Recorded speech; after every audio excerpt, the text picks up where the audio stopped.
He's in fact a potato. I'm in fact a potato. I'm a potato. That's funny.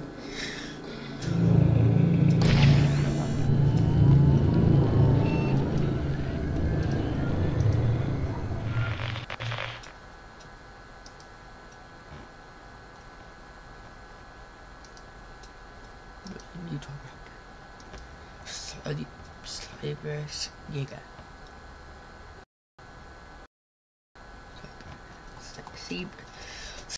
Six bit. I can't say words. I can't say.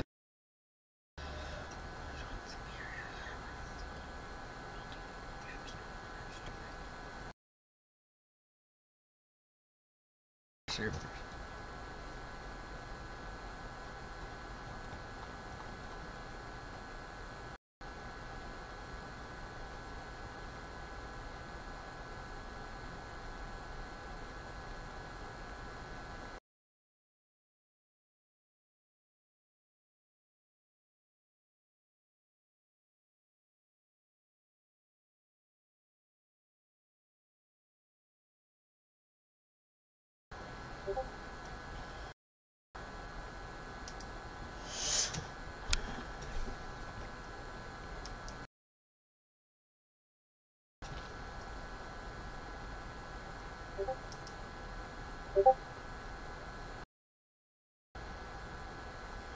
Nice.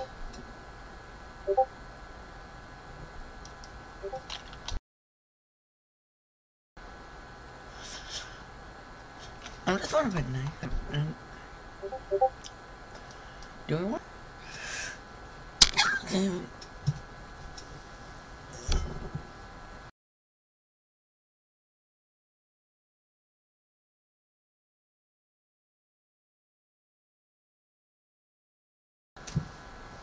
Relationship.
You might be wondering, how does Grammarly work? The answer lies in complex, cutting-edge algorithms. Hi, it's Katrina. In April 2007, Bruce Robeson and his team sent a submersible into California's Monterey Bay. They were amazed to find a female octopus guarding 160 eggs. Biologists continued to watch her gently filter water over her eggs and protect them from predators as she slowly began dying from starvation. For 53 months, marine biologists documented the mother octopus. This brooding period is the longest known for any animal, and as the years went by, the mother octopus refused to eat anything and began turning into a ghost of her former self. Scientists can only speculate that the mothers make the ultimate sacrifice based on a hormone, but the story of this maternal care is just one of the things that are so fascinating about octopuses. From using tools to being talented escape artists, here are 10 things about octopuses that will amaze you.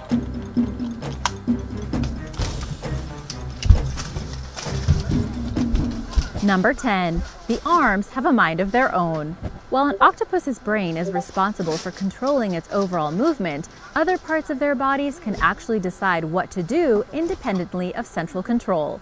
The central nervous system is very different from that seen in other animals, with 2/3 of the neurons being located not in the brain, but along the arms.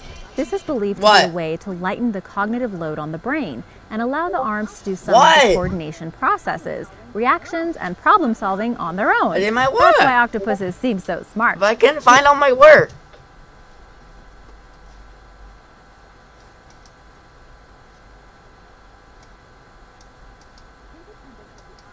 The independence of the arms can even be seen when they are no longer connected to the main body, with severed arms still able to respond to stimuli, even if they have been detached after the whole animal itself has died. Cephalopod expert Dr. Jennifer Mather, professor at the University of Lethbridge in Alberta, says that because they have a very distributed nervous system and are so intelligent, they can anticipate and remember painful and stressful situations. Eating one alive, like they do in Korea, is actually quite painful for the octopus and terrifying because they will do anything they can to get away.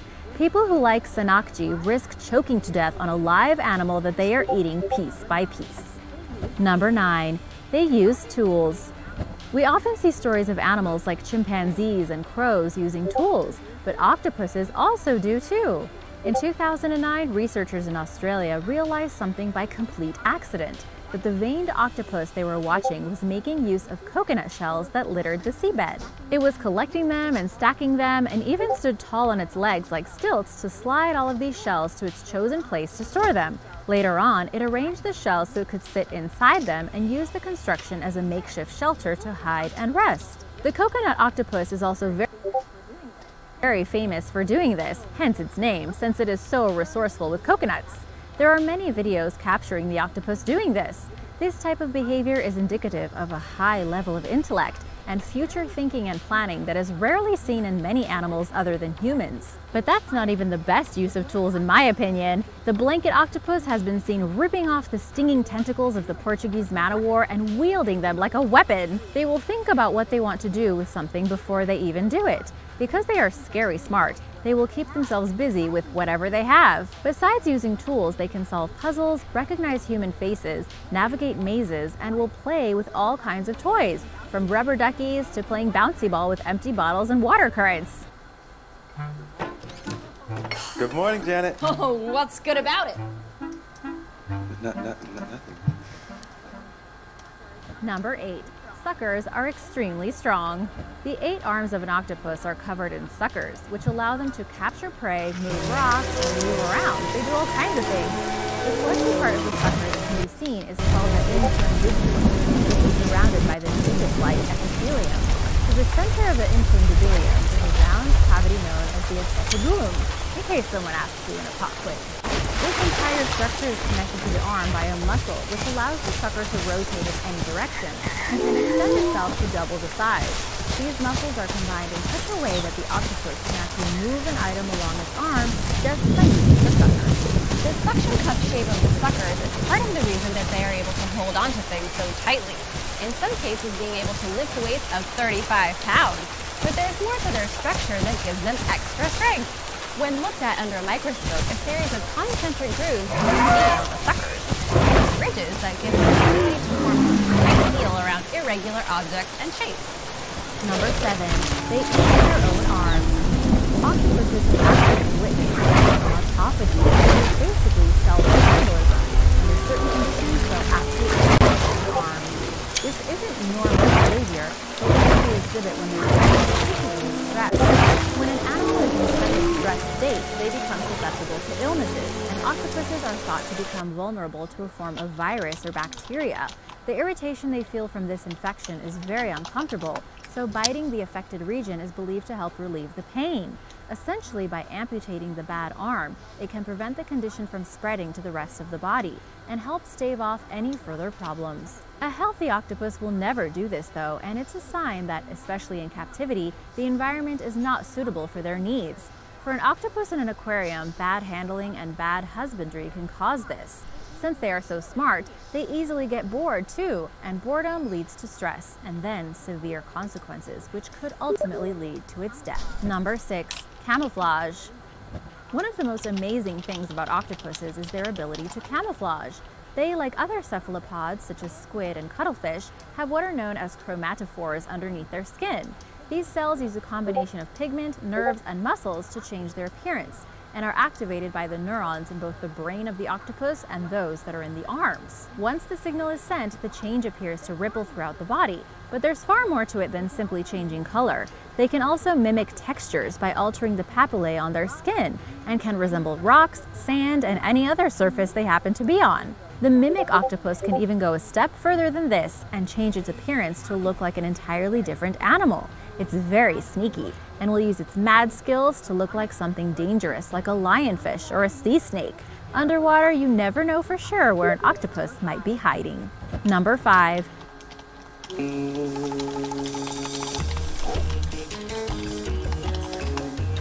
We'll take great care of him.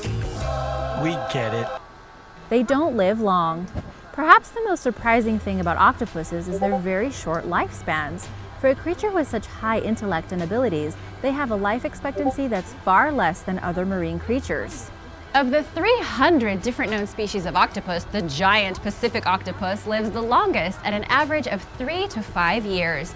The common octopus, which is the most widely found species, lives for between 1 and 2 years. And there are some species that only live for 6 months. That's not very long. Those in warmer waters tend to live shorter lives than those in colder waters. And all of this is down to the way they reproduce. Male octopuses usually die within a few months of mating, and the females die shortly after their eggs have hatched. You might have heard that this is because they starve themselves while looking after their eggs, but this isn't entirely true. It has been discovered that their death is caused by the release of peptides from 2 optic glands in their body, something that is genetically predetermined. Octopuses that are kept in captivity will usually have these glands removed to prolong their lives. This may make you wonder how the species has survived at all, but when they reproduce, females will lay as many as 200,000 eggs, and once born, the infants reach maturity in as little as 150 days. And these little guys need to be tough because the ocean can be a scary place. Number 4. All octopuses are venomous. The only species that is dangerous to humans is the 5 to 8 inch long blue-ringed octopus, which has venom so powerful that it can kill an adult in a matter of minutes. They aren't the only ones to possess venom, though, and it's recently been discovered that every octopus species is venomous, although in far lower quantities than the deadly blue ring.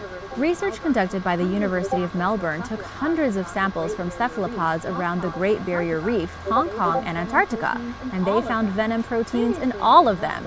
Previously, it had been known that octopuses use their beaks to drill into shelled prey to eat them, but it wasn't clear how they killed them in the first place. Well, this research found the answer.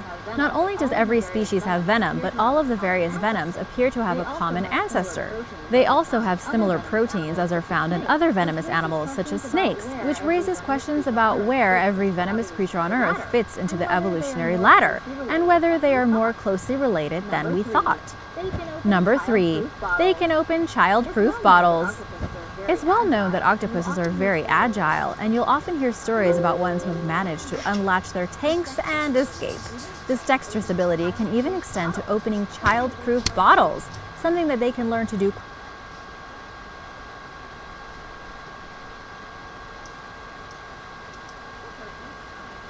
quicker each time if given enough motivation.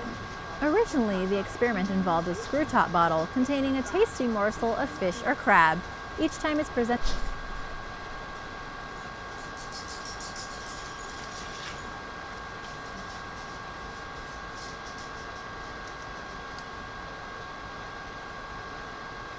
Hello?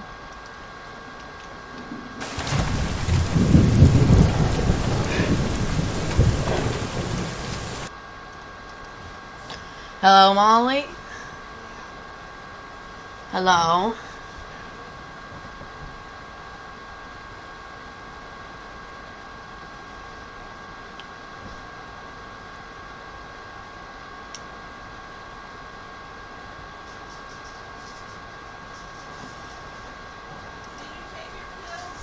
Yes, and I ate some food, and I ate my food.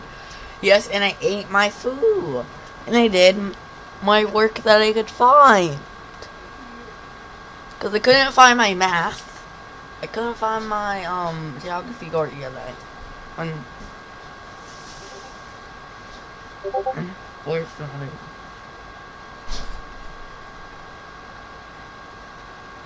I don't know. I have to wait.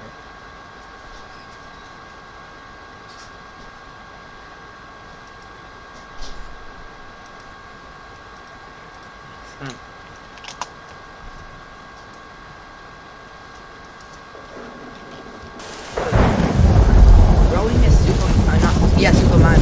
As I'm an adult, that can nest.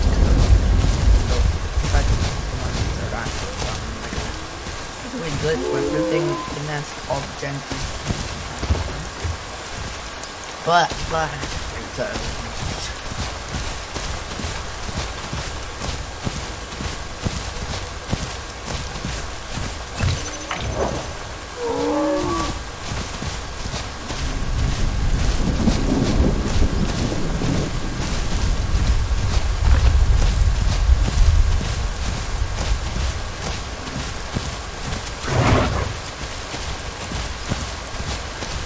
Avas, don't run away from me. I'm gonna eat you. Because I'm playing as a carnivore that's just eating fish. The fish aren't in the game yet, so I'm going after Triceratops eating thing. Triceratops like, well, they're related to them, so make them very going after Eva. Do I make you bleed? You should get one-shotted. Oh wait, two-shot. But like, once I'm a full adult, maybe you're one shot, but you're gonna bleed out. You're gonna die by bleed. I'm bloody. I don't know if I'm bleeding, but... Avaceratops! Come back, you little one. Like, who runs like a snail. Oh, see, I told you it bled out.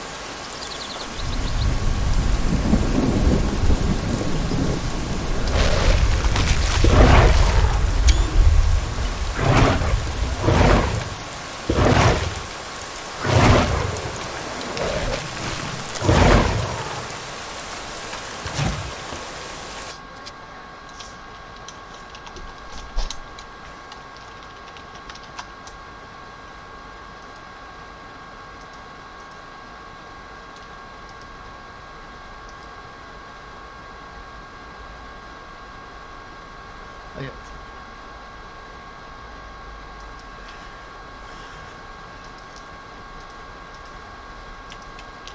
Here.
game?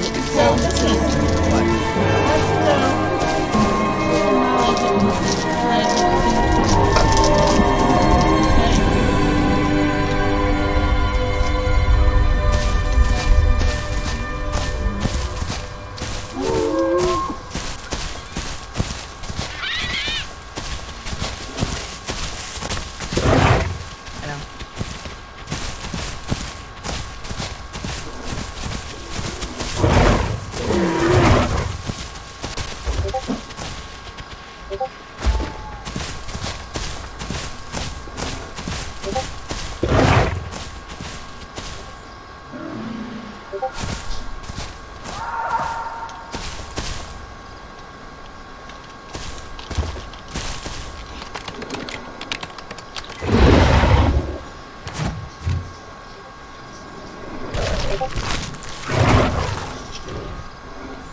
frog cooing? Talk to Tom. Good evening, ladies and gentlemen, this is Best in Slot, and we are back playing Minecraft Dinosaurs, our normal survival Minecraft Dinosaurs. Just before we get started on the video, I do want to address some comments I'm going to inevitably have. Yes, I did take down the video that was our building of the Lost World, and I know some people will be disappointed, and I was personally a little bit disappointed to have to do that as well. But I think at the moment, we're building Jurassic Park 3 in Jurassic World Evolution, and we're doing Minecraft Dinosaurs already as a series. Maybe we don't also need to do the Lost World in Minecraft. It's absolutely something I want to do, and I definitely plan to do on the channel, but I don't want to kind of inundate too much Minecraft at the moment, you know, too much building Jurassic Park. It's kind of a weird mix of both series, and it's nice to have room to do other stuff as well. So don't fret, it's definitely going to come back at some point. We're definitely going to restart it down the line. I don't know when that'll be, but it'll definitely happen. But for now, we're just going to carry on with our normal survival Minecraft series, and I've been a little bit busy as per usual. One thing I really want to do is try to remember the right button to do this. How do we get onto my waypoints? I can't remember. I've completely forgotten. Ah, right, yes, I want to keep. So, I've done a little bit of mining. And very excitedly, if we open the correct chest, which is not this one. Nope, we'll get to that one in a minute though. We are now on 3 pieces of diamond. So, I believe with 3 pieces of diamond, we can make a diamond pickaxe. Well, we can make a diamond pickaxe. With a diamond pickaxe, we can go into the nether. We can get glowstone, which is kind of like fundamental for like half the things I want to do in this game. We're not going to do that quite yet, but yeah. Very, very soon. I need to look at enchanting it and stuff like that. I know people are going to tell me to use tinkers. Right, so. But man. Right, so. Yeah, did some mining. We got some diamond. We got ourselves a Dilophosaurus skull and 37 biofossils, which we're going to use right now. It's a really weird organized. That feels meat. There we go. Like, I actually need today. We're good. And we're going to go grab ourselves some milk. The night.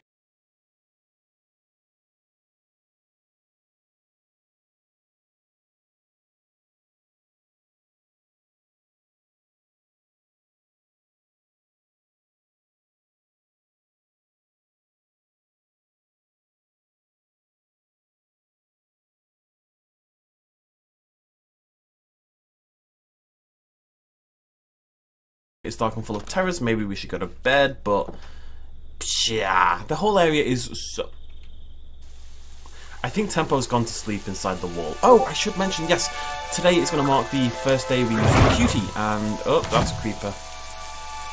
Okay, the creeper's gone into the barn. We're okay. We're going to make a move for it. In we go. In we go.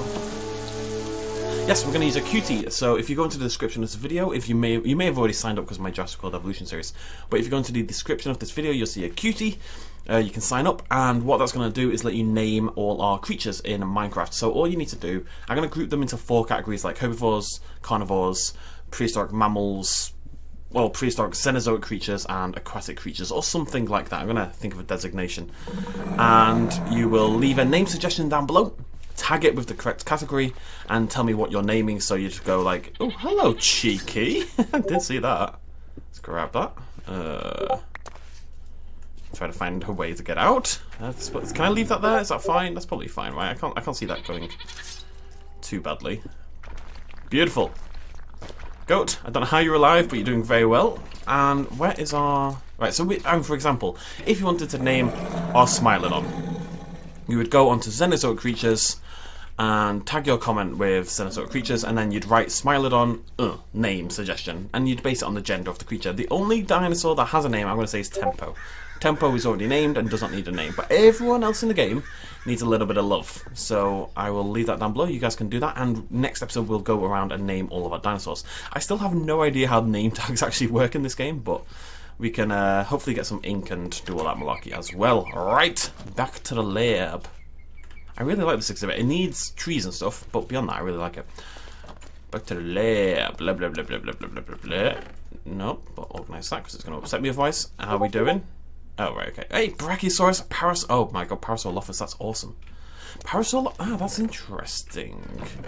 What we might do with the Parasaur, just thinking, is maybe put it in the, with the Pachycephalosaurus and build, like, if we expand that out a bit and make like a big field, you know, I wanted like a nice mix. It'd be nice to mix some dinosaurs together, right? I think we may do that. I need more milk. But before we do the milk, let's go into our culture vat. This hasn't gone wrong yet. I'm kind of blown away. I keep expecting the culture vat to break and fall. Where's the Mosasaurus? I keep expecting the culture vat to break and getting myself a little Phalosaurus, which was my nickname in high school. And it hasn't happened quite yet. We've kind of looked out a little bit. Where? I'm going to look at Tinkers, okay? I will try, because I don't want to waste my diamond. I couldn't find anything worth doing other than the pickaxe anyway. Are we good? We are good. We have a sack. A lovely, delicious sack. Right. Let's make ourselves a feeder. I'm going to try to remember this off the top of my head. Well, I think... Oh, made a mistake. 1 sec. Got ourselves a button. Okay, the button goes there. Glass goes there. Stone goes there. Iron goes there. Bucket goes there. Eh? Hey, not bad, eh? Not bad. Right! So, finally get to do this part. Let's hop back outside. And head over to our aquatic zone. We'll check in on our other dinos on the way. There's Floof. Right, Floof. Floof is fine. And our Pachycephalosaurus is looking big and chunky, just the way we like it. That might be full size. I don't think it's going to be that far off, if not. But yeah, we could expand this. I think we can put the Parasaur in there and it'd be fine with the current size. But imagine that comes all the way out to, like, I don't know. Where's Pig Pit? So that comes out to, like, here, like to the border of Pig Pit, and then it goes quite a bit further that way. Instead of being sort of attached to the house, it could kind of curve in a shape around like that, like a backwards R kind of thing going on. Anyways. Moving on, Pig Pit. We'll build you something one day, I promise. So, as you can see, I have worked on the beach house. I didn't really do much to the actual house since the last video. I put in the pillars. I kind of did some stuff up there. I kind of just made the whole thing look a little bit nicer, finished with the glasswork. This is it. I mean, for design, this is all we're going to do. I want to keep it nice and simple. Got a little boundary on here. Got the sticks. These are just fences that you kind of just stick on in a line. And you get to look out, and that's where the sun's going to rise, and well, that's where the sun's going to set, and it looks awesome. And if we head down here, there's a diving board. We'll come to that in a second, but we've got a little hole here, staircase down into this little bit. Could put something there, no idea what. And you go to the end of the pier, and this is where we'll have our chest with the boats in and stuff like that, and maybe we'll attach a boat at the end here, and we can go sailing off into the sea and hunt for squids, because we so badly need to find some goddamn ink. Let me just double check. Yes, no squids. I swear I've never had this problem before in Minecraft, but here we are. So, the other thing I've done, if we go over here, is build a swimming pool. This took goddamn ages. I sometimes get this idea in my head of something I want to do, and it could take like 2-3 hours, which is how long this took, right? It could take absolutely ages and achieve nothing, but once I've got it in my head, I have to do it. I just have to finish it. So I just took the music on, blasted it, and look at that lighting. Oof. Anyways, let's go in. Hey, look at this. So I've got cobblestone on the floor, and then I've got this kind of rigid... ridged is the word I'm looking for, sort of glass boundary at both sides, and it's like meant to be like a little contained swimming pool area. You get to splash around, you know, it's wood at the sides, wood at that side as well, I hope, yes, and you just, you know, splash around, do some swimming stuff. And if you look through here, you can't see anything yet, but you can see through really nicely, right, which is great, because that is going to be our Mosasaurus. This right here, I was meant to be in cobblestone, I forgot. God damn it. This right here is going to be our Mosasaurus exhibit. It's not really been controlled at all. It's nice and, you know, you can see the edge. I've not really done anything in here at all. All I've done is do that over there and over here. If you get a torch out, by the way, you can see for miles, he says, and then it makes absolutely no difference whatsoever. Sometimes it makes a difference.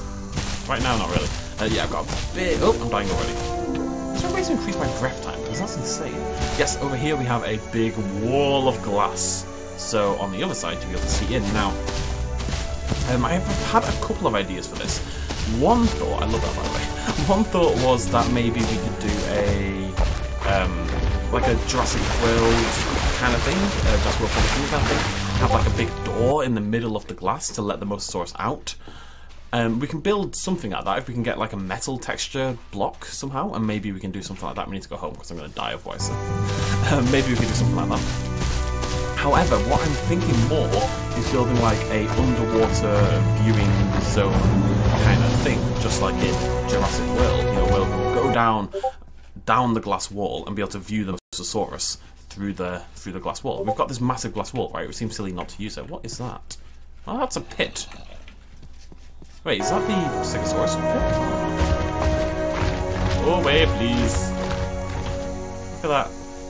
All those episodes ago, that little cave that we first explored when we first spawned in. Aww. Yeah, we need to make a bed for the beach house because I wanna be able to hang around down there as much as possible. Oh, I've put some glass there as well. I made a lot of glass, by the way. Oh no. You'll see if we go to the beach, I've cleared out quite a lot of the sand. It might be quite hard to tell if you don't have a direct comparison, but... Where? Oh! Oh no! Oh no, senorita. Oh god! I wonder if I can kill it. Let's try. Be gone, Manticore scum! I don't need to kill it, I just need to scare it away, right? Oh. Still there. Oi! Like, if you're gonna pick a fight, like, follow through, buddy boy. You hear me? Anyways, this Mosasaurus will definitely kill me. I'm very excited. Is this when it works with the torch? No. I swear I came in here and I was using the torch and it lit everything up really nicely. It's not working anymore. Oh god! Oh, I didn't know it was born instantly! Ah! I'm sorry! I'm sorry! I didn't realise that's how it worked! Ow! No, Mosa, please! I didn't know that's how it worked! I thought the sack had to... I thought it was gonna be like the egg, right? Where you kind of like put the sack down and over time the sack births the Mosasaurus, but no, that's very clearly not the case. I just got slaughtered by the baby. You can really look how far you can see through. It's difficult on here because it's kind of got this rigid texture, but yeah, I can't see it. I'm going in, and we want it. If this is going to be the view, this is nice. Like this is like a pool, and you happen to get a Mosasaurus view every now and again. But this is where the viewing area is going to be. So we want the feeder to be over on this side. All right, in theory. I'm going to replace all this with clear glass one day. When I finally get the ability to make it properly. I don't see it. I don't see it anywhere. I'm a little worried that it's gone. I guess there's only one way to find out.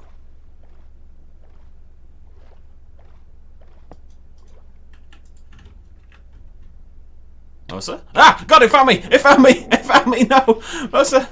Okay, it's gone for the feeder. It's gone for the feeder. Distract it with food. Oh my god, it's just like a horror film. There it is. There it is. Right, how am I ever going to get a thumbnail for this video? I don't understand. Alright, we have to go in and get a look at it. I have to see it. I'm going to get that away. I've got my torch out. There it is. Hey, look at that. Oh, I'm trying to lure it towards me. I'm using my body as bait. I'm like that lass at the end of Deep Blue Sea. Just as a side note, right? End of Deep Blue Sea, this woman, she cuts her arm and she puts it and like to bleed to distract the shark, right? That's kind of her whole shebang. Instead of putting her arm in the water, she jumps into the water. Why not just put your arm in, love? What are you doing? Really annoyed me. Even when I was like 8 years old and watched that film for the first time, it really annoyed me. I was like 12 probably. This is kind of nerve-wracking, man. Oh, there it is, there it is, there it is, there it is, there it is. I'm just trying to lure it and stay close to survive. I don't want to die. Like, dying doesn't really do anything negative to me in the slightest, but I think for the sake of playing this as survival mode, which is what we're doing, we should not try to die, basically. There you go, buddy. Now, I think you can tame the Mosa, but I think you need like a scarab gem or something. This viewing area. What do we do here to make this cool, basically? Like, do you want a truck that does one thing, or a truck that does them all? A truck that's skilled enough to be all-seeing, smart enough.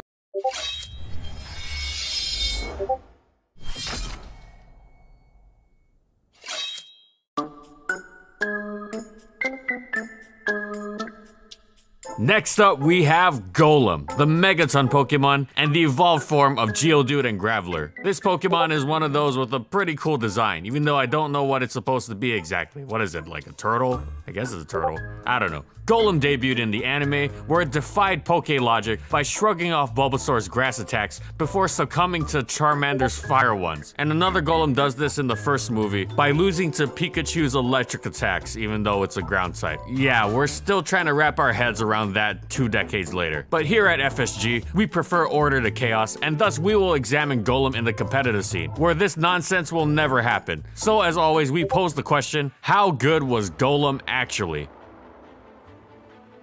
And in this video, we'll be going over these competitive formats.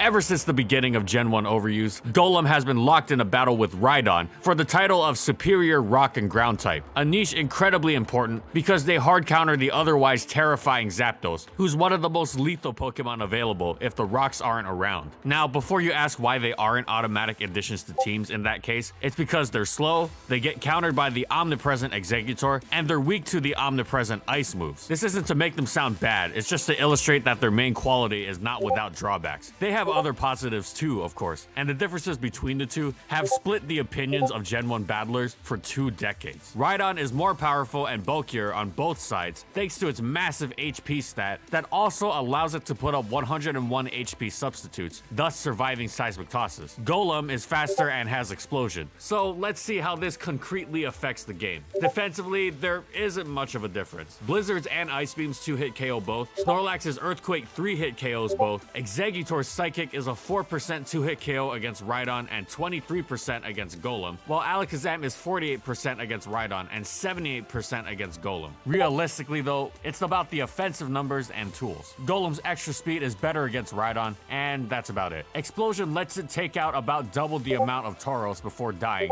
than Rhydon's Earthquake would, which can be pivotal for one's own Tauros. But on the other hand, Rhydon's much more powerful Earthquakes has benefits such as always 2-hit KOing Chansey, as opposed to Golem's 23% chance to do so, as well as having a 97% chance to 3-hit KO Snorlax, as opposed to Golem's virtually nil chance to do so, and having a 69% chance to 3-hit KO Slowbro, as opposed to Golem's complete inability to come anywhere near that mark. So what this translates to is that Golem is more of a wall breaker with explosion, potentially clearing out or at least heavily damaging a major threat, such as Exeggutor, Lapras, Starmie, Snorlax, Slowbro, or Tauros, while Rhydon is more of a paralysis abusing wall breaker, and Sweeper, who could potentially abuse it with Substitute, using the sheer power of its stabs to break through those Pokemon, barring Tauros, who always tries to avoid paralysis. You may notice that Rhydon does not have to kill itself in order to break through those Pokemon, which is what leads many players to prefer it, since it's more and actually remains alive to check Zapdos. However, other players prefer to be more aggressive and knock a hole in the opponent's team with Golem, which can blow a game open more quickly than Rhydon's repeated bashing. And of course, the Emergency Boom is incredible utility that can get one out of various pinches, such as when it's at low health or when it wants to end the turn against Slowbro, so the follow-up Pokemon can finish it off. And with all that being said, overall, Golem was amongst the key Pokemon of Red, Blue, and Yellow overused. Now on to Gen 2. Thanks to an event, Golem received Rapid Spin in the same generation that Spikes were introduced. However, it was still pretty obscure and thus took a long time to be noticed. Previously, its so-called niche was basically Curse Rhydon, except with Explosion, which wasn't bad, but wasn't used much either. But why Lens Crafters? Personalized services. Clarify digital ID. But once Golem was discovered, it took off. Of course, Golem doesn't want to take on the main spiker Cloyster, but given how often that Pokemon switches in, and is targeted early in and throughout games, it's not all too difficult to bait it, remove it, and then get rid of its spikes. Not only are lures like Thunder or Lovely Kiss Snorlax, or your own Cloyster's Toxic excellent, but Cloyster also loves to explode. Golem was also a great spinner because thanks to its powerful Earthquake, it utterly destroys the ghosts in the tier, and thus it is very difficult to spin block. Gengar is 1-hit KO'd 87% of the time from full health, and Mischievous is losing around half its health. Explosion and normal resistance are of course great weapons against Snorlax, and while the last move was originally Fire Blast to threaten Fortress, Roar eventually popped up as it allowed Golem to fulfill the phaser role that is just about mandatory on most GSC teams, and allowed it to compress more roles into one slot. It also meant its only weapon against Curselax wasn't Explosion, which would of course not be nearly as effective after a curse. At first, it was mostly used on offensive teams to help them relieve Spike's pressure, which was huge in helping Snorlax check the electrics, especially since Golem is a ground type. And while it doesn't want to eat several hidden power ices, and it definitely doesn't want to die to the rare hidden power water, its ability to directly switch in and respond to both aspects of the timeless GSC strategy of Thunder being spammed with spikes down is something nothing else besides the relatively obscure Donphan can do. And Donphan definitely doesn't fit on offensive teams the way Golem does thanks to its lack of explosion and normal resistance. Eventually, the logic logical next step of using Golem's spinning ability for more balanced and defensive approaches came to light, and it established itself as a top contender in the modern GSC metagame. It and Rhydon have similar surface roles, but the differences in how they function is night and day. Golem is a spinning exploder, basically team support, while Rhydon poses a sweeping threat. It was an extraordinarily late start for Golem, but it was a great case of better late than never. Unfortunately, since you cannot trade GSC Pokemon to Generation 3, and Rapid Spin was a second generation event, Golem lost it upon the generational shift. It thus became nothing but a lump in overuse, with Skarmory spiking on everything alongside a bounty of new waters and threats such as Metagross, Celebi, Jirachi, Salamence, Arena Trap Dugtrio, and Hidden Power Grass being everywhere. Golem was both walled and killed by just about everything. Rhydon suddenly rivaled it again, and it was vastly superior, boasting Swords Dance, Mega Horn, and much better bulk to fend off the various earthquakes in the tier with. Thus, Golem dropped to underuse. There, its normal resistance and great physical defense was hugely useful in fending off choice banders like Kangaskhan and Fearow, the latter of which sometimes opted to run Hidden Power Grass solely for Golem, and then pose a threat in return. With choice band, its stabs were incredibly tough to ward off unless there was a Gligar, and Explosion would basically truck everything. Of course, the lack of leftovers meant it wasn't exactly a permanent answer to things it was checking, especially in conjunction with spikes, but it wasn't meant to fill that role. It was meant to give offensive teams both a resist to threatening opposing offensive Pokemon, and a way to eliminate an opposing defensive threat to open up its own team's offense, and at this role, it excelled. Now on to Diamond and Pearl. Golem sadly stood no chance in overuse, especially with new counters such as Bronzong, Gliscor, and Poison Hill Breloom, among other things, ruling the roost. And unfortunately, Golem wasn't too effective and underused either. Its longtime rival Rhydon had somehow managed to both gain an evolution and also join it in the lower tier. It was tough to want Golem's 80 HP, 110 attack, and 130 defense when Rhyperior packed 115 HP, 140 attack, and equal defense alongside the ability Solid Rock. Thus, Golem had to use the tools at its disposal. The one thing it could do decently is an all-out attacking Focus Sash lead set. With its stabs, which included Rock Blast for substitute Pokemon like Moltres and Mismagius, Explosion, and the new Sucker Punch for priority, it could potentially rip a decent hole. However, it was fairly easy to predict around. For example, you could just go to Milotic and then to Rotom to eat the Explosion, and if they had Spiritomb, it was a whole other matter altogether, and could quite easily do nothing. This meant that even a good lead matchup against Scyther or Moltres could potentially not do much, and thus Golem dropped to never use. And even there, it wasn't very good, because it faced brutal competition with Regirock, who was not quadruple weak to grass or water, thus letting it more easily reap the benefits of its fire resistances, and being far less immediately threatened by most Pokemon, to the point where while Golem feared one-hit KOs at every corner, Regirock would often require multiple Pokemon teaming up on it. Poor Golem. Golem predictably went straight to never used in the 5th generation. It had no hope of recourse whatsoever in any of the higher tiers. In never use, however, it was pretty rock solid. Sorry, we had to get at least one rock pun in here. Its rock typing was incredibly useful against flyers such as Braviary, Swellow, and Rotom Fan, and it was a stealth rock setter Charizard didn't want to switch in on immediately either. Thus, it was a good way of ensuring that that menace would start at 50%, which was huge in limiting off its threat potential. This made for a solid Pokemon on offensive teams. It was also fairly customizable, since it already essentially held Focus Sash, thanks to the newly buffed Sturdy, and this rewarded creative players, who ran everything from Custap Berry to let it be offensive despite its low speed even after it was taken to low HP, to Rocky Helmet to punish U-turns, to Leftover so it could get back to Sturdy even with Stealth Rock up. Its resistance to the hazard meant it only needed one turn. Explosion also meant it could spin block the rare Wartortle and keep up offensive momentum. Overall, Golem had a good, unique place in the never used metagame. Also in the days of Scolipede ruling the metagame, Golem could break through its Focus Sash with Rock Blast and thus limit it to one layer of spikes, which was huge considering how oppressive Scolipede could be. Unfortunately for Golem, it's ready to conquer winter? Then it has to be a Honda SUV. More capable, more safety, and less getting. Its rival Rhydon was back once again, this time in never use, but now with the audacity to be able to run Eviolite, which meant it had absolutely ludicrous bulk, and Golem just couldn't catch a break from Rhydon, jeez. Thus Golem was pretty forgotten and dropped to the no man's land of PU. There, however, it was pretty decent. It was key in staving off Stoutland and Dodrio, and with its standard specialty defensive spread, it could destroy electrics like Zebstrika, not caring much for Hidden Power Ice, and proceeding to toxic a bulky grass like Tangela or Gourgeist. Sometimes they even ran Protect to really rack up the residual damage while maximizing its leftovers recovery, making it highly difficult to wear down and thus letting it stand unwaveringly against whatever it was it'd be trying to check, even in the face of super effective coverage moves. It was overall a solid Pokemon within the PU metagame. While it technically does have a niche as an offensive stealth rocker with weakness policy to jack up its explosion or sucker punch, Golem is no longer a staple of PU. As a matter of fact, it's banned to the point where it has officially received the lowest dishonor a fully evolved Pokemon can have, the limbo of being untiered. However, not all is lost, because in Generation 7,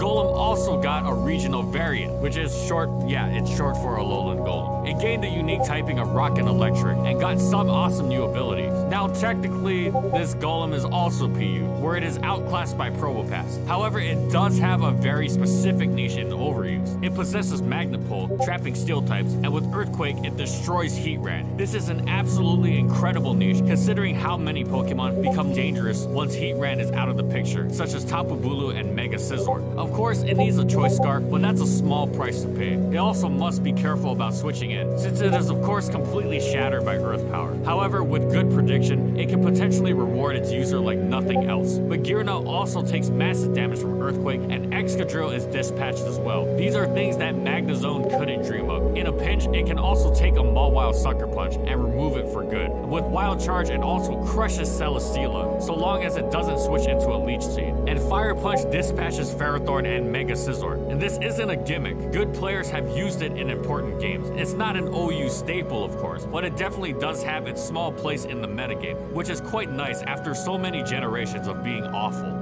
Alolan Golem was unsurprisingly one of the Pokemon that was experimented in early VGC 2017, since its new ability, Galvanize, let it blow through Celesteela, especially in electric terrain, while still packing Rock Stab for Alolan Marowak. But it was quickly discovered that it just wasn't that good, since it struggles with many staples such as Kartana, Tapu Bulu, and of course, the move Earthquake. In fact, the only notable placement we could find was Jackson Hambrick, placing 10th place at the Georgia Regionals. So well done to Jackson, but Golem was unfortunately not really part of this metagame, or any metagame to follow. And that's it. So how good was Golem actually? In the first 2 generations, it was quite decent. Not the easiest, most intuitive thing to use, but definitely rewarding and possessing some key characteristics that let its niche shine on in the metas. However, Generation 3 and onward, it became exclusively a lower tier Pokemon, and it fell through the ranks pretty stiffly. Also, its rival Rhydon continued to bug it. Doing it right means measuring the size of the hallways and doorways before buying a new appliance. One of the main reasons.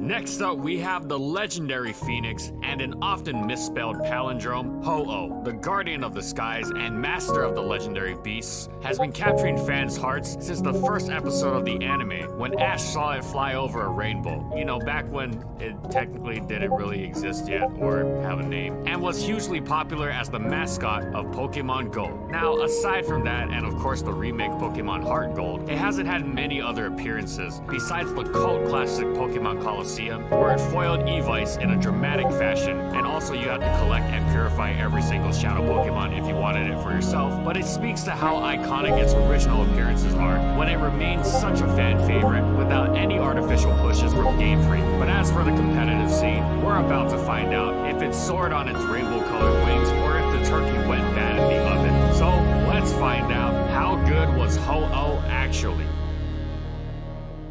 And in this video, we'll be covering these competitive formats. In its debut generation, Ho-Oh was the so-called distinction of being the worst of the 5 Ubers, or at least tying for the spot with Celebi, which did used to be overused. As with Celebi, it's pretty unequivocally agreed to be worse overall than Snorlax, which has led to some speculation about what a Ho-Oh and Celebi GSC overused metagame would look like. The answer is extremely stally, since the two combined wall just about the entire metagame. Anyway, Ho-Oh was usually used posed as a general attacker that threatened Burns with his signature Sacred Fire, packing great coverage with Earthquake, Thunderbolt, and occasionally as a Cursed Sweeper. However, the former was underwhelming thanks to the incredible special defense stats of the other Ubers and Snorlax, as well as Celebi's Heal Bell to get rid of Burns. Also, Rest Zapdos completely destroys it. Opposing Ho-Oh is the only thing in the tier that doesn't fear opposing Burns at all though, so it can work on very offensive teams. The Cursed Sweeper turns the tables on teams that think they can outstall it by boosting Ho-Oh's massive attack, but it does have severe move slot issues. After the obligatory Curse and Recover, it's going to be a pain to decide which two. It's not as easy to slap on as the Muse, and doesn't have as much walling ability as Lugia, thanks to significantly lower defense. Surprisingly, it's more of a niche pick within the tier, and it can be quite effective in the hands of an experienced player, but it's pretty easy to go wrong with Ho-Oh if one is lacking that experience, as it can easily just flounder around and not do too much damage from getting stalled out. Now on to Advanced, with the EV split lowering the general bulk level, Heal Bell becoming rarer, Choice Band, multiple layers of spikes, Permanent Sun, Calm Mind, and Pressure, Ho-Oh became an enormous, outbait, underrated threat in the 3rd generation. Now, it wasn't a poster child for the tier like the Lati Twins and the Weather Titans, but it was seriously potent. It had an absolute plethora of highly viable sets. Its most prominent variant, its especially defensive set, that does incredibly well against the majority of the tier, which is primarily composed of special attackers, with Groudon Sun support to lower Thunder's accuracy to 50% and weaken water moves. Ho-Oh was easily able to utterly destroy the Lati Twins and Mewtwo while spreading status that wasn't shrugged off easily onto everything, including its nemesis, Kyogre, with a simple Sacred Fire, Recover, Toxic, and Shadow Ball set. It was so bulky that even a max special attack Kyogre Hydro Pump only had about a 44% chance to kill it from full, and the more common Surf maxed out at around 85% damage. Now of course, Blissey didn't mind this set of Ho-Ohs too much and could even try to Heal Bell Burns and Poisons off its teammates, but if it switched in expecting the defensive set and was instead met with a Choice Banded attack, Blissey was in trouble. Both variants were incredibly good with spikes, since opposing flyers were not good Ho-Oh counters, and Ho-Oh obviously threatening the daylights out of Fortress, who is basically the only spinner in Ubers. Alongside Deoxys defense, arguably the tier's best spiker, the two made quite a powerful defensive pressure recover core. And speaking of non-Ubers and Ubers, steel types such as Metagross, Jirachi, and Steelix were quite common due to the power of the Lati Twins, and Ho-Oh shredded them as well. Some players tried to use Ho-Oh to lure Kyogre with a Calm Mind Thunder set, which seemed fine as it allowed for ultra powerful Sacred Fires. Although being a pure special sweeper was not Ho-Oh's forte, it would now struggle with the Lati Twins, and it was usually better off wearing Kyogre down with spikes and Toxic or Choice Banded attacks before switching to a Lati Twin to threaten the opponent further. This allowed Ho-Oh to play to its strengths in defending against some of the biggest powerhouses in the tier, while reliably damaging the opponent. Overall, Ho-Oh was an underrated beast with some depth to its game, but still hard to stop even if you knew what was coming. Now on to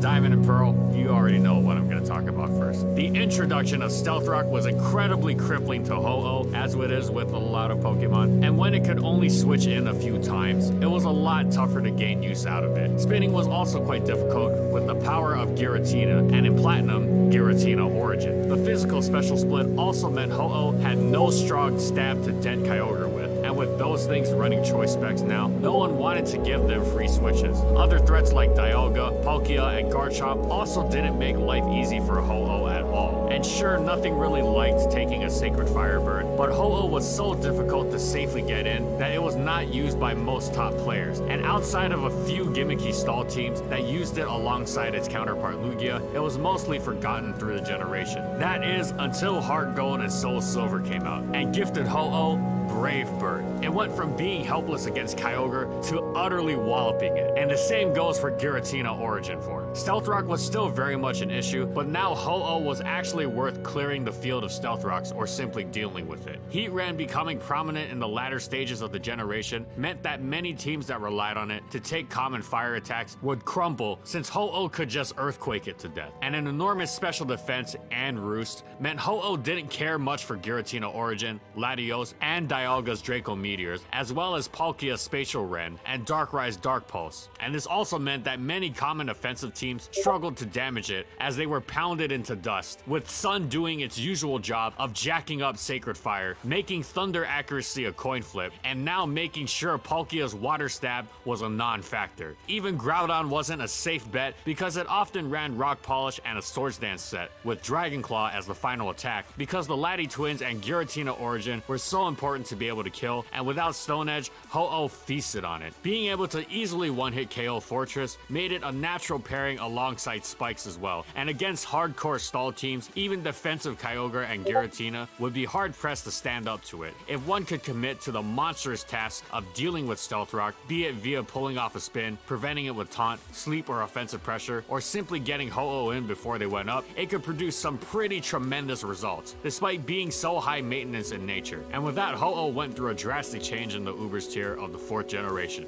And as for VGC, yes, we actually do have VGC for Gen 4. And while much of Gen 4 VGC is lost to the sands of time, Ho-Oh did actually appear quite prominently in several Japanese regionals. Although unfortunately, we have found games showing that it was in the finals matches of these regionals, but we don't really know their names. But they're there, and if you want to go watch them, the links are in the description down below. But yeah, this was of course during VGC 2010, which was Gen 4's year of allowing 2 Ubers, similar to 2016 of Gen 6. But as far as more prominent tournaments go, Ho-Oh was used by Alan and Ryan Chambers to reach 7th and 8th place at VGC Worlds 2010, respectively. Now, unfortunately, we could only find one of the matches that they participated in, but what we found was that this Ho-Oh had Focus Sash, so that it could presumably take at least one hit from Kyogre or Groudon, or a Rock Slide for that matter, and it could go for burns while being generally difficult to kill via Sacred Fire. Now, from these results, and from the fact that most of the regionals teams didn't really carry Ho-Oh, we could surmise that it wasn't quite exactly a metagame staple, but it did have its time in the sun. Alright, now on to Gen 5. Black and White was largely the same story for Ho-Oh. It wasn't a staple, and it didn't appreciate several new Arceus forms, like Electric and Ghost, but it also dominated a few of them, like Fighting and Grass. And some players even used Flame Charge Sweepers to surprise the opponent with sudden speed, but Ho-Oh usually assumed one of its more traditional bulky roles. It also enjoyed spots on the newly powerful Sand teams, as they boasted the excellent Rapid Spinner Excadrill, and these teams were often highly effective against nearly everything. The real kicker, however, was Black and White 2, where Ho-Oh gained its Dream Road ability, Regenerator. It became absolutely terrific here, and was so prominent in the metagame that Fighting Arceus began using support sets with Stone Edge, despite having to have a minus attack nature for this to be legal, solely just for Ho-Oh. At first, Ho-Oh used a physically defensive set that shut Blaziken and Psystrike Mewtwo down extraordinarily hard. Offensive sub-roost variants were also prominent for their ability to really abuse the ever-present Ferrothorn and more safely run Life Orb, but eventually it began using straight-up Choice Band with Sleep Talk, since it really only needed its stabs and Earthquake. And this, alongside its terrific special bulk, let it switch into and destroy the devastatingly dangerous Darkrai. It was also one of the best checks to the prominent Calm Mind Ghost Arceus, and did not care for anything Genesect or Giratina Origin wanted to do, thus giving its team a ton of utility. It was usable on all sorts of teams, including fast-paced offensive squads, which it hadn't really appeared on before, with Choice Scarf Genesect to keep momentum with Focus Sash, and Espeon to deny hazards with Magic Bounce. Ho-Oh was well supported and would dish out ludicrous damage. And with that, Ho-Oh finally came into its own and ended the generation as a real premier threat in Ubers. Now on to Gen 6.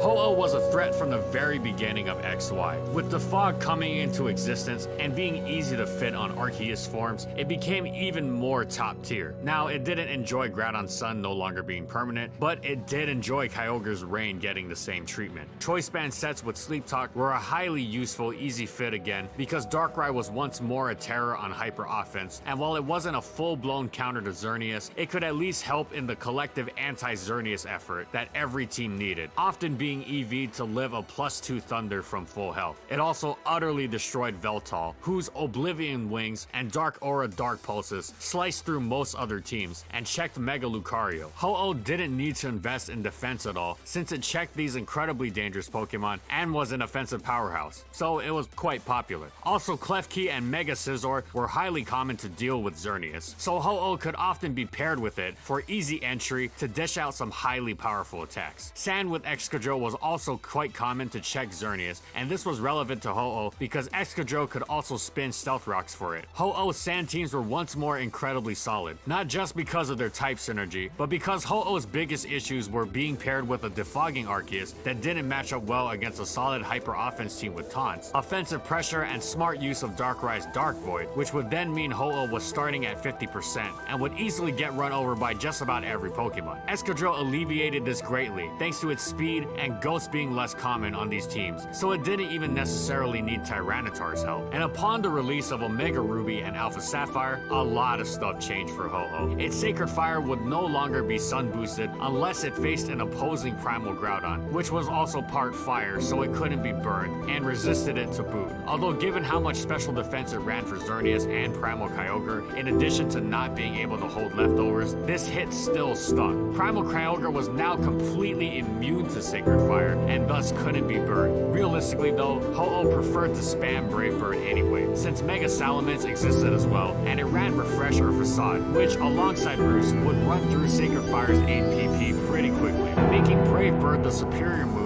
to use in most cases, especially given Water Arceus' popularity and the lack of flying resist on many Uber's teams. This meant Ho-Oh paired up with Mega Salamence quite often for a dual flying attack that was tough to deal with and gave legitimate use to the less popular Arceus Rock. Oraz also provided even more ways to deal with Stealth Rock. Soul Dew Laddie Twins were released and they quickly rose as premier defoggers, and the new Mega Sableye and its Magic Bounce came along to help out on more balanced teams. Sableye was especially great at putting a stop to the Deoxys Hyper Offense team that has sometimes plagued Ho-Oh and XY. And with that, Ho-Oh was one of the best offensive-defensive weapons in the tier, and it remained a prime threat in the Oraz Ubers metagame, despite the big changes that affected it. And as for VGC, in the Uber year of 2016, Ho-Oh wasn't as outrageously prominent as the Primals, unsurprisingly, or Mega Rayquaza and Xerneas, but it did have a niche. Resisting Xerneas' Moonblast is no joke, and it's typing praise on Primal Groudons that lack rock moves. This is an incredible combination of Pokemon to handle. It was also a huge offensive threat. John Hugh used a substitute set, making it doubly difficult to take down and easing its ability to smack everything in sight to great effect to win the Brooklyn Premier Challenge. And other placements include, and again I'm so sorry if I butcher any of your names, but Jonas Yu Meng Chao reached 7th at the Singapore Regionals, Li Kwok Chuen reached 8th at the Hong Kong Regionals, Leos Woltersdorf reached 19th at the Germany Nationals, and Christian Ramirez reached 3rd at the Mexico Regionals. Now with that said, Ho-Oh wasn't seen as much as some of the more defining Pokemon, and it showed since it actually didn't have any notable placements at Worlds that year, but it definitely at least had an effective niche in the metagame, so it at least did something. But I suppose it's hard to give up one of your 2 restricted Pokemon slots for Ho-Oh when you have the Primals and all those other great Pokemon. And finally, Sun and Moon. Ho-Oh. If you have postmenopausal osteoporosis and a high risk for fracture, now might not be the best time to once again was incredible from day one, and it was initially used on insanely brutal stall teams alongside lower tier threats like Mega Slowbro and Alolan Muck to wall what seemed like everything in existence. Even though Zygarde Complete's existence meant Ho-Oh had a pretty good general switch now, the large snake still wouldn't appreciate being dealt a burn or toxic that would force a rest. Offensive Ho-Oh sets also weren't bad, as if it needed a little extra strength, it could force its way past most things. Brave Bird powered up into Supersonic Sky Strike, which blew past weakened Primal Groudon, Zygarde Complete, and Arceus forms. Being able to easily Terrify while possessing longevity against one of the most immovable new walls around in Celesteela was also a highly desirable set of traits for an offensive Pokemon and let it crush a lot of common defense. Come Ultra Sun and Moon, however, Ho-Oh got even better. The Beam was dead, Regenerator was now finally compatible with Defog, and Ho-Oh sets before always had slots to spare. Now it could finally take on the sneaky.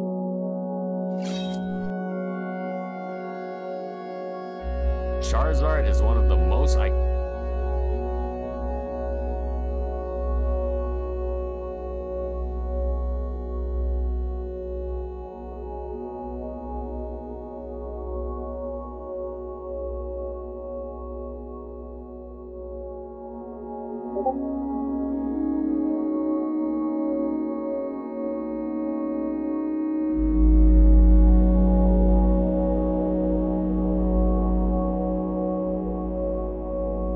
I really hope he doesn't go for distracting impact or instant invincibility. Well, it is super bright today, and hello! Welcome to Beaver's Better Late Than Never episode. If you're not aware, well, it's done now. By the time this video's up, it's done. There was like a really good event that helped you basically catch up on weeks worth of work in Jurassic World Alive. Basically, there is 5 attempts to get loads of unique creatures. That's Tarbus, Sinoceratops, that one, Indoraptor, Erlodominus, and this thing that's right here, which is the Dioragisaur. And I do apologize. Hold on. Oh, can I actually? Does that work? Is that better? Kind of, a little bit. So I'm doing it on my phone here. Ooh, just because. On my iPad, I'm not risking it. I play this usually on my phone, so I'm gonna be capturing. I've only got like 1 hour 48 minutes, so I've really left it to the wire. I will put up a video of me catching Erlodominus, which was fairly successful, over 200 DNA, so I'm pretty happy with that. But the reason why I'm catching Dioragisaurus is that I actually haven't leveled up Ragisaurus. I'm just gonna do this once, just so, I mean, I'm not expecting to get it. I'm really not. It's probably not gonna happen. But you never know. So let's give this a shot. I've never darted this thing before, and I don't think I'm gonna dart Trichosaurus, just because Trichosaurus, darting a T-Rex is hard enough. So darting a Trichosaurus is probably going to yield even less DNA. So it's kind of like a balance. It's not a wrong choice to have. Really, if I wanted to do this, I'd probably just get 5 Thordorisauruses, just because Thordor's so good. So freaking good. But you know, you save a lot of DNA getting Erlodominus and what have you. So, Dioragisaurus, here we go. Here we go. Right. Oh, off to a good start. Oh god, it's a Tailor! No, that's the worst. I hate Tailors. Yeah, getting. Oh no, panicking. There we go, 21. Just focus. A little bit ahead. Oh, a little bit off. Good, another 21. Another 21. Damn, 10. That was not online. No, I haven't done 250. But 200 something, right? No. Ah, 170. Could be worse. It could be worse. So 270, that's over halfway. Oh, it's way over halfway of getting that guy. Right, so I'm gonna have a scout around. I'm gonna try to find Erlodominus. I want Erlodominus, but at the same time, I want the Thordor. I don't know. Leave in the comments, tell me what you're gonna have, what you went for. Anyway, 170. One more. Unlock Dioragisaur. It's not very good, but at least I can unlock it. And then that leaves me with 2 extra attempts on something else. And also, not only we're going to do this, but I'm going to take on the battle events that are right, the St. Paddy's Day thing as well. And I'm going to have to level up dinosaurs in order to do that. But I got my iPad here for that, so don't worry, it'll be good quality. It won't be, sorry. So yeah, I'll be right back and I'll go find out where some better dinosaurs are. Hey, we're back again. So I managed, actually where I am right now, there's a Brachiosaur, like just down there. Yeah, I might go and get that actually once I've just got this Earl Dominus. So here we are. It's level I've got level 20 DNA, which means that I can get it to level 23. Okay, let's get the dead on. Oh, not even a dead on shot to start with. 3, so should be able to. Hold on. Gotta get the camera a little bit better. The thing is, if you exit out, now it's worked now. Don't worry. One was randomly replenished if you go into a battle. It works, unfortunately. So now you have 15 minutes, which is as close as we're gonna get. Okay, so let's. Oh, there you go. Oh no, no. Oh god.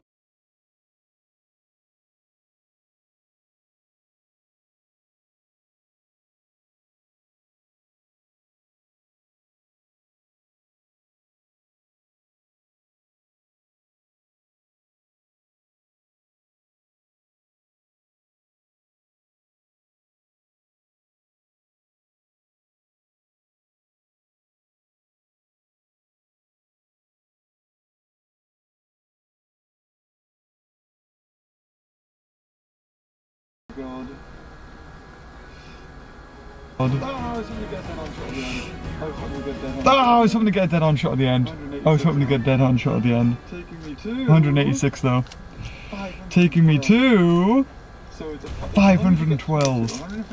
So it's 100 to get to 22, 150 to get to 23, and then 200. So it's 300, 450. So I've got to level 24. I've got level 20 for Earl Dominus. Now, how many do I have left to get is the question. We've got a Trichosaur over there. I got 2 left. I got 2 left. Now, I don't want to try for Trichosaurus just because I hate the tail shot. Now, Earl Dominus is pretty decent because you don't have that tail shot. I hate tail shots, so I'm really glad you don't have that. But the Trichosaur is definitely going to have a tail shot. I hate tail shots because if you miss, that's like 20 DNA you could have had. It's on uniques as well. That's like what, 4,000 like raptor DNA on an Indoraptor, and yeah, I don't want to think about it. So I think what I'm going to do, we've got 1 hour and 39 minutes. I'm kind of tempted now. I might just quickly nip down the road there and collect this Brachiosaurus. And is there a Pososuchus there as well? What is that? It is a Pososuchus, so I might do that. But let's embark on another epic quest to go find another Earl Dominus. Bye-bye. Well, we've done it to the final stop because there's another Earl Dominus here, and there's also a Thordolosaurus. The reason why I'm going to go for Thor is just because when I use it in battle, I use it all the time. Like I always go for the big crush and then an instant charge, so I always use it. Whereas other dinosaurs like Earl Dominus, it's kind of, it's hit and miss. Sometimes it'll sweep a game for me and sometimes it'll do nothing. You might say, well, if it's level 25, it'll do really good. I've already got level 25. But here we go. Are you ready? Well, as close as we can get to this guy. I guess I could look around for another one. It's just like something you want to do, isn't it? You just want to max out 1 and just have that amazing. But okay, here we go. Here we go. If this doesn't go well, if I don't get, let's say, 6 direct hits, I'll exit out. You ready? 1, 2, 3. Ooh. Great townhouse, but you gotta see the neighborhood. We've got a dive bar, a sushi bar. We've even got a place where they do that bar thing. All in all, it's a pretty great place to live. With neighborhood insights straight from the locals, Trulia helps you discover a place you'll love to live.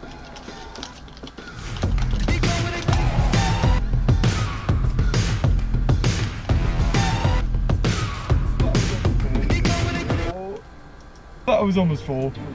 4, 5. Oh god, oh god. 5, 6. Come on. Don't. Oh no. Come on. Oh no. Oh, losing it. Oh, I'm gonna get an extra 1 in. 198. Okay, 6 direct hits. 198 DNA. Can't really bat an eyelid with that, can I? 710! Earl Dominus. Sorry, I gotta take a screenshot of that. I'm proud of that one. But then again, I did get 200 odd last time. But that was, I don't know. I thought that was like, oh yeah, okay, you get 200 DNA. That would be quite easy. I obviously did really well, apparently. Sorry, just people walking by. I am a weirdo. Yes, it is a weekend. I'm recording myself in a car. Sorry. Oh man, I mean, whatever. We're 94 meters away. That is at least going to be 1 or 2 darts, isn't it? Different. That could be like 40 DNA. I only have 1 hour 27 minutes though, and I've still got to do the big battle. I've still got to do at least 2 big battles. Ooh, treasure chest! I love this. Like 436,000 coin. It's awesome. I love it. Should we do it? I kind of want to. I kind of like level 26 though. It's the Trichosaurus though. Let's have a look. I've only got 150 Trichosaurus, but I have like. Okay, let's have a look. How much Kentrosaur DNA do I have? If we go to. Oh, I can't do that tonight because Trichosaurus is here we go. I got 1,400 Ankylosaur DNA, and so far that DNA is still on the mission, so I can still get 100 per day. The Kentrosaur DNA, I have 1,700. So it's about like 15 pops. Isn't it 50? It's 20, it's like 30 pops. Then I've got to have T-Rex DNA, don't I? I'm thinking about just making the Ankylar Kentrosaurus thing. I have 3,000 T-Rex DNA. So sorry, it's 300 Kentra DNA. So it's 60 DNA. Oh, I don't know. Okay. I'll tell you what, I'll go for it as Early Dominant. Let's just have this as Early Dominant. Shall we? If it is a tail, I know you can research on MetaHub and stuff, it tells you where the darts are, which is really helpful. But I haven't, unfortunately, do that one yet. But I'm gonna save. I'm not gonna risk a tail shot because Early Dominus, I can get like 200. I've got 200 in the past. I got almost 200 now. I got like 170. Very unlucky. I was just not doing very well. I was panicking and stuff. Oh, we should take it down. So we'll be right back. Fighting. Here we go.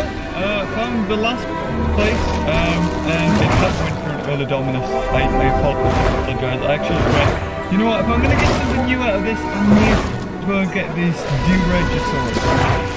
It's a weird one because if I do actually end up needing it, like if it gets a buff or it gets some sort of change, then I'm still gonna have to max up Rajasaurus. But for the sake of, you know, having it unlocked, I don't want to spend all the coin to get Rajasaurus, and having to use Tajongosaurus as well. I kind of just want to use that for Turomoloch. I don't even think that's in my team anymore, but if I want to use it, I'd rather use it for that. So here we go. Ooh. Okay, this one has a tail animation, so I'm not going to be too pleased with this. There's a direct hit, that's good. Oh, yeah, hit that tail animation. Oh, my phone's buzzing. Why is me not this? Oh, for God's sake. Oh, 5. Oh no. Don't stop buzzing. Oh, 5. Don't stop buzzing. Yeah, there we go. A couple of direct hits. Oh, it's a bit. Yeah, there we go. A couple of direct hits. Oh, that was a bit. Well, you want a tail, but I was Can you be a tail? Darn, well, you want a tail, but I was ready for the tail. The dart like back of the thing because I'm ready for it. 161. Could be better, but at least now we've unlocked. We've got a level 21. 250 hours. We haven't got a level 22. We've got a level 21. So that's not too bad. So now I'm going to go find a place. Because we've got 1 hour, we've got an hour and a quarter left now. We're going to go find a place that has the battles. I think it's the St. Patrick's Day. There's one that's like, actually I think it's here if you have a look. Which is St. Patrick's Day Strike. Yeah, there's this one, which is St. Patrick's Day Strike. There's level 23, 24, 25, which isn't too bad, and I'm going to level up some dinosaurs as well. But there's also this one, which is level 30, level 30, level 30. It depends which one comes out first. Because you could go for bleed. It depends which one comes out first, because you could go for bleed. Chances are that if you get a Trichosaurus, you're probably going to kill that, but then... Even the Early you're just going to have to get lucky. Even the Early Dominus with the cloak isn't necessarily going to bag you that victory, so... Well, you know what, I'll drive closer and let's do that one. Right, okay. Oh god, everything just loaded. Guanodon, Dinoceras. I think I've maxed out on Gorgeous. So, I'm back again. We're gonna jump in with this one. Oh no, not that one. That's a really hard one. We need to just mute. We're gonna go. Oh god. Yeah, there we go. Okay. Mute. So actually, before we start. There we go. Okay. So actually, before we start, let's have a look at our dinosaur team so far. So we've got Urlodominus, Trichosaurus, and I have the newly unlocked dinosaur. So let's, you know, we may as well unlock him. A new one. Let's give this guy a look. And the reason why I don't think this guy's used too often it's just because it actually has 30% armor. I never noticed that. But most things have armor piercing, which kind of negates that almost instantly. Yeah, so you need level 20 Rajasaurus, which I don't want to use my Ankylosaurus DNA to get that. So I'm glad that I've done that and I've unlocked that. And it's one less to get. But the big things to do now is Urlodominus. So I have 439,000, so 60,000 gonna get to level 21. Okay. Awesome. Okay, so level 22 now. 70,000 for that. Because it's more like, we're getting higher more and more. Remember, because it's more like, oh my god, it just went so bright in the car. Yeah, so we got level 24. So level 23. So 80,000. Yeah, so we got level 24. So 80,000 for that. Level 24. And, oh no, we got level 25! 90,000! Level 25! Urlodominus! There it is! On par! That's basically one of the strongest dinosaurs. I think they're all level 25. And we've got a few more pops. But that is 300,000 coins disappeared. Why compromise when you can have it all? Revlon introduces new Ultra HD Matte Lip Mousse, a hyper matte. So we might as well 70,000 Trichosaurus. So we might as well 70,000 Trichosaurus to level 23. Oh my god. Why not? Just like that, almost all my coin is gone. I mean, we're on 10 off Thordor. It's so annoying. I mean, we're on 10 off Thordor. It's so annoying. I should have done that. Let's open it. Let's have a look. Let's open this. Let's open this incubator just to check to see if there's any chance in getting any. Tarbosaur. That's the Tarbosaur DNA. But no. Tarbosaur. That's the Tarbosaur DNA. But no Tarbosaur DNA. Oh, it's random. A Lanquer. It's always a Lanquer. Here's a Lanquer. Freaking a Lanquer. We're doing pretty decent. Okay, so we're doing pretty decent. I'm gonna collect some extra coin from you. Yes. Okay. Let's go in. Let's go in. Oh, look at that! I got 1, 2, 3, 4. Oh, look at that! I got 1, 2, 3, 4, 5 level 25s. 25 Dinocheros, 25 Thordor, 25 Urlodominus, 25 Indoraptor, 25 Utarinix. Now, right. It depends what he sends up first. Now, I'm tempted to put my own Thordor. It depends what he sends up first. If I put Thor. I'm tempted to put my own Thordor in. If I put Thor against, it's pretty much going to 2-hit. Anything it comes up against, it's pretty much going to 2-hit. It's going to get 2 hits off. It's going to go to the big hit and then instant stun. So it's really a chance. So I'm going to put in Dinocheros with Dracoceratops just so, because not many of them are faster than Dinocheros. In fact, I think Dinocheros is faster than all of them. And then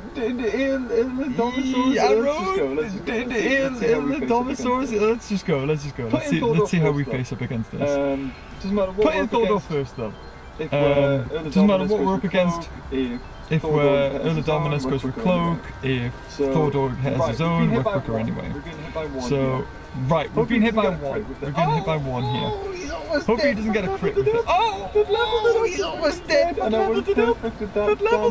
Okay, so we have to. And I would have perfected that down. Okay, so we have to go for instant stun here. It's a bit of a shame because. Did I get the crit before? Of course we get. Oh wow! Did I get the crit before? I did get the crit before, didn't I? I'm sure that would have killed it. Oh, I couldn't have leveled it. Okay, I'm sure that would have killed it. I'm sure that would have killed it. Okay, so he's going to go for Rampage, which is okay. I'm fine with that because that means almost 100% that the next turn he's almost 100% just going to go for. I'm quicker, I think. Cloak. Yes, I'm quicker. So I'm quicker. So I think. Yes, I'm quicker. 2, 3 right. So we've got. He's going to go for Cloak. 2, 3 chances to kill him. Because he's going to go for Cloak. This is like an event he doesn't! I forgot, this is like an event thing, isn't it? They never go for Cloak. Okay, no, it's fine. Oh, that's not so good. Okay, no, it's fine. It's fine, we got this. Because he's about... he's about to go for Rampage and kill me. But we're going to see right through that and switch to Dracoceratops. Then it's up to Indoraptor. Now, Indoraptor against Dracoceratops, not a really good matchup. Because you can go for a cute stun, because Indoraptor doesn't have immunity, even though it's Indominus. So it's Indomitable Raptor, isn't it? So he's going to go for Cleansing Strike. Oh, my shoulder! I was working out, well, about like 2 or 3 days ago with my friend, and just did way too much. I think so. My muscles couldn't really do anything, but I think my joint and my shoulder was doing a lot of the work, and therefore now it's like... So is he not going to go for Evasive Strike at all? So we're going to switch out. This actually was way better than I expected it to go. Saying that, still could lose. So defense shattering here if he gets a crit. No, he doesn't. And we're alive! So you know what, I'm just going to go for Rampage, and then I'm just going to switch to Dracoceratops from Dinochaurus, and that's it, won. Yeah, because he's not going to go for Evasive Stance. Yes, he gets that kill. I don't even need to switch. I could if I wanted to. Actually, no, we won. I don't even need to switch. I could if I wanted to. I'm just going to go for that. But I'm just going to go for that. Yeah, they don't go for Evasive. There's nothing to do. Yeah, they don't go for Evasive. Ludian knows that people get frustrated when it's stuff like this in a cost box, and you know, I mean, originally, if they did go for cloak, and you failed, and it was one try only, that was it. You couldn't retry it. So I'm glad that they've added the retry system into it. So there we go. We won. Lots of Tyrannosaurus DNA, I'm assuming. So 15,000 coin. God, I need that. Oh, yes. Maybe we'll get to level up. I don't think we have enough coin though. So 600 odd Tyrannosaurus. And yes! Okay, so now we get in. Love it. Okay, so now we can go into here. We can fuse it. And doesn't matter what we get, even if it's 10, which it isn't. Wow. I think it's like 90, isn't it? No, it's 100,000. Okay, but we got level 26 ready. So now it's the hard version. 1 hour. So how long do I have on this? 1 hour exactly. So this video is taking what, like 45 minutes to make? I think. That looks terrible. Yeah, sorry. That looked terrible, guys. Don't look at me. Level 30, level 30, level 30. There's no. So we know there's Trichosaurus. There's no. Not gonna go for. So we know Indoraptors not gonna go for cloak. It's like you could risk it and go for cloaks for your own. You could do that for Indoraptor and I'm gonna go for Utarinix. Indoraptor. I'm gonna go for Utarinix. Dracoceratops, I think, is gonna have to be. Dracoceratops, I think, is gonna have to be. I'm gonna be honest. Like a last resort. I can't afford to really like save and switch him out. Just because I can't afford to really like save and switch him out and fodder something else off. Ready! Yes! Oh my god, I wish you were level 26. Okay, ready! Oh my god, I wish you were level 26. Okay, here we go. Yeah! Okay, don't you get a crit. Don't get a crit. Okay, don't you get a crit though. Don't get a crit. So, what's the worst case scenario here? So, what's the worst case scenario here? We don't stun him.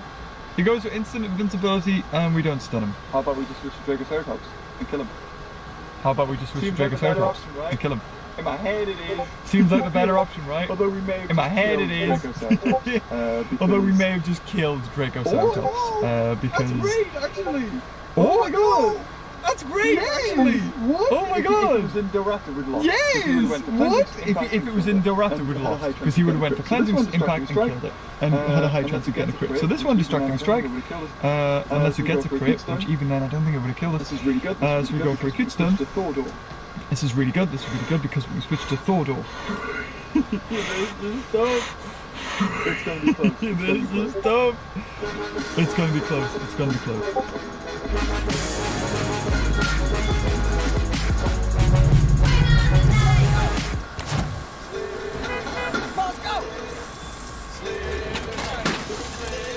Okay, so now he's in.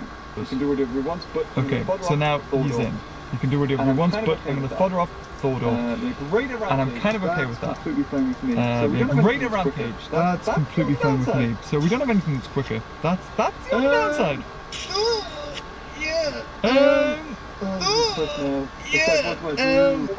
This is tough now. It's like, what do I do? I don't want to follow Dinochaurus because it's faster, I think, than Indominus. I don't want to follow Dinochaurus because it's faster, I think, than Indominus Rex. I think it's 1 speed faster, which is good because it means that even if they're the same level, which they, or higher he is, I'm quicker. I think it's better to just follow this guy because what's his speed? 126, so he'd be slower. He's gonna go for the Rampage. It's 2 times attack. Rampage and run. and it's gonna kill me. It's 2 times attack, so it's 3,400. Actually, unless it's a crit. Wow! Whoa, he survived! Good. Wow, so this he's is quicker. really That's freaking fine. good. That's fine. Okay, Yeah, so he's go for quicker. that. That's fine. That's fine.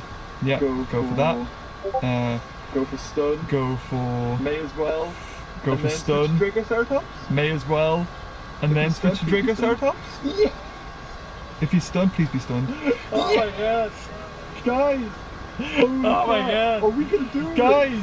This Holy is like the crap! hardest Are we gonna do this? ever, and we This might is like do the it. hardest team ever, All and we down to might do Dracoceratops this. being the MVP.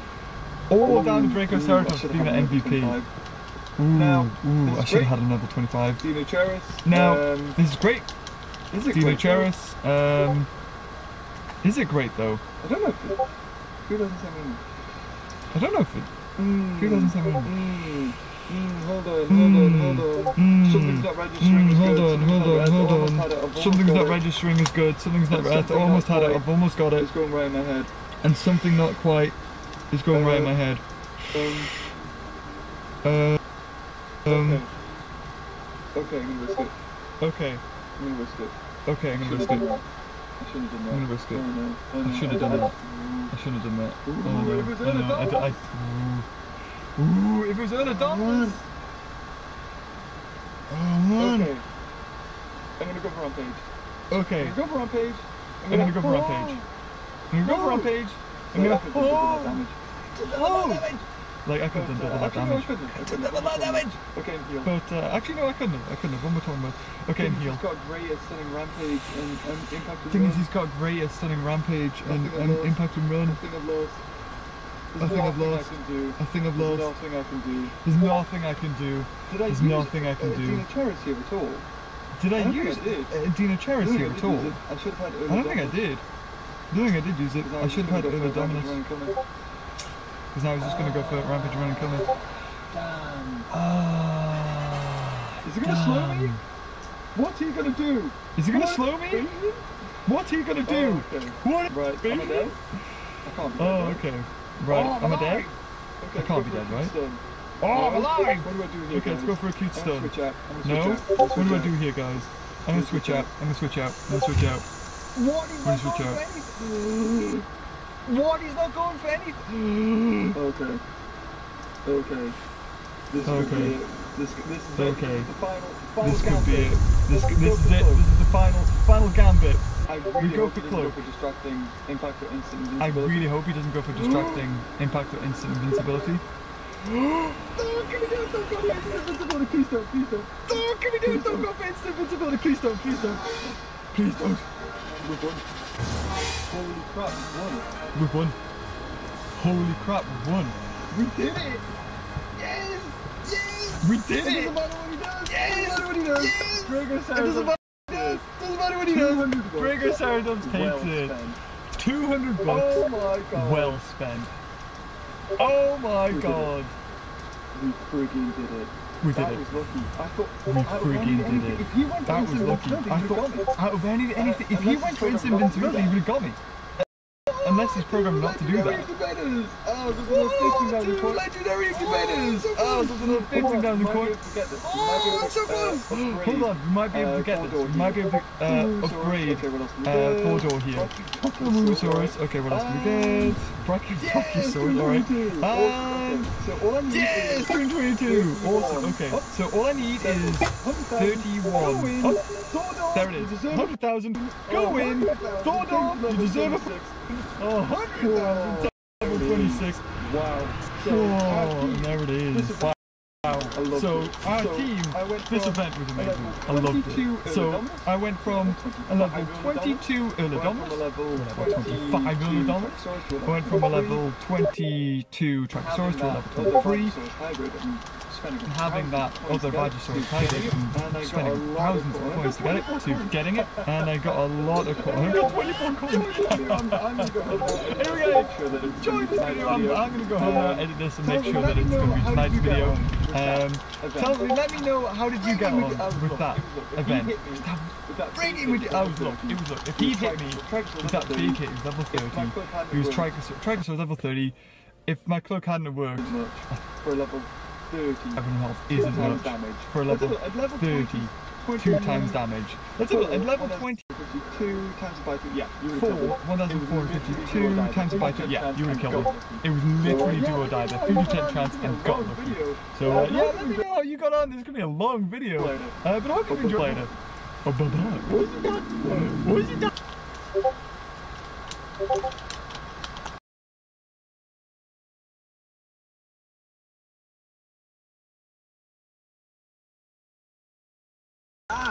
Isn't it beautiful? Look at it. Oh, wait. Isn't it beautiful? Look at it. Oh, wait. Don't mind that. Just look at the doggo. The tired little doggo because he's been working so hard. That's right, guys. Welcome back to Prison Architect and the most beautiful prison in the world, which is mine. My prison. Our prison, which we built together to house all of these incredibly badly behaved inmates. Last time went pretty well. We managed to expand and move pretty much everything. Lots of new cells, brand new canteen, brand new kitchen. We now have 2 empty rooms that I don't know what to do with. And last time I tried to introduce these guys, I need to go up to cell block C, which